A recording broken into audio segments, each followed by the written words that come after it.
अक्कलकोट येथे स्वामी समर्थांचे दर्शन घेऊन गावी परतणाऱ्या दाम्पत्याच्या दुचाकीवर बसलेल्या 1.5 वर्षाच्या चिमुरडीचा दुर्दैवी मृत्यू झालाय। ही हृदयद्रावक घटना मोहोळ येथील गायकवाड मंगल कार्यालयासमोर सायंकाळी 4:30 वाजता घडली। स्वामिनी अमोल चव्हाण वय 1.5 वर्ष, राहणार कोरेगाव, तालुका लोणार, जिल्हा बुलढाणा असे या बालिकेचं नाव आहे। तिचे वडील अमोल सुदाम चव्हाण वय 32 हे सध्या औढी, तालुका माणखटाव, जिल्हा सातारा येथील हॉटेलमध्ये आचारी म्हणून काम करतात। ते मोटरसायकल क्रमांक MH12 VW 1558 वरून पत्नी व चिमुकली स्वामिनीसह अक्कलकोट येथे दर्शनासाठी गेले होते। दर्शन झाल्यानंतर सायंकाळी घरी परतताना मोहोळ येथे त्यांच्या दुचाकीवरील स्वामिनीच्या हातातील पाण्याची बाटली रस्त्यावर पडली।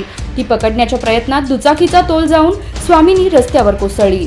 या दुर्घटनेत गंभीर जखमी झालेल्या स्वामिनीला तातडीने मोहोळ ग्रामीण रुग्णालयात नेण्यात आले, मात्र उपचार सुरू करण्यापूर्वीच तिचा मृत्यू झाल्याचे डॉक्टरांनी घोषित केले।